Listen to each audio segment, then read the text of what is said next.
एक भक्त हुई भारत में, दक्षिण भारत में, साउथ इंडिया में। तो एक बार बहुत सारे संतों की टोली जा रही थी, हरि नाम संकीर्तन करते हुए जा रहे थे। तभी एक नगर पड़ा और उस नगर में उन्होंने सोचा कोई ऐसा स्थान मिले जहां रात में हम लोग रुक करके अपना भोजन पानी बना लें, अपने ठाकुर जी की सेवा कर लें। तभी उनको एक बहुत सुंदर घर दिखाई दिया और उस घर के बाहर बगीचे में बहुत सुंदर सुंदर पुष्प आदि सब लगे थे। तो प्राचीन भारत में अगर संत महात्मा ऐसे चलते फिरते गांव में कहीं रुक जाएं किसी के घर के बाहर, तो कोई रोकता नहीं था, बल्कि घर वाले सेवा और करते थे कि संत आए भैया। तो एक घर के बाहर सब संतों ने अपना धूना जमा लिया, वहीं बैठ करके टिक्कर बनाने लगे, अपने ठाकुर की सेवा करने लगे। तो घर जिसका था उस महिला ने ऊपर से झांक करके देखा, उसके नेत्र सजल हो गए कि आज मेरे द्वार पर संत आए हैं, मैं कुछ सेवा करूं। निकल करके बाहर आई, संतों को प्रणाम करने लगी। महाराज जी आपको कोई जरूरत हो, कोई पात्र चाहिए हो, कुछ भी सामग्री मुझे आज्ञा करें। तो संतों ने कहा कि भाई देखो ऐसे तो सेवा करते हैं, चलो तुम एक काम करो, सबके लिए कुछ पात्र ले आओ, कुछ दोने ले आओ, कुछ ऐसे। तो उसके घर से जो जो सेवा हो सकती थी वो लेकर के आने लगी, सबको देने लगी। नमक कम पड़ गया तो नमक मंगा लिया। संत बना अपने आप ही रहे थे, बस वो सेवा कर रही थी। रात भर संतों का सत्संग चला, बैठ करके सुनती रही। सुबह सब संत बोले अब हम जाएंगे, अब हमारा समय आगे बढ़ना है।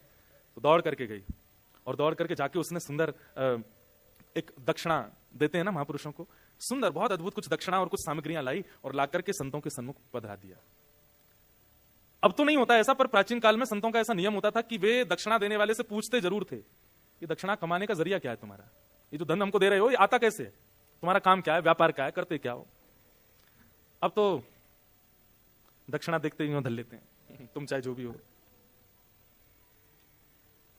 भारत में तो कई बड़े बड़े फ्रॉड लोग संत महापुरुषों को ऐसा बहुत सारा धन देकर के बिल्कुल अपना वो बना लेते हैं, जो अच्छा नहीं।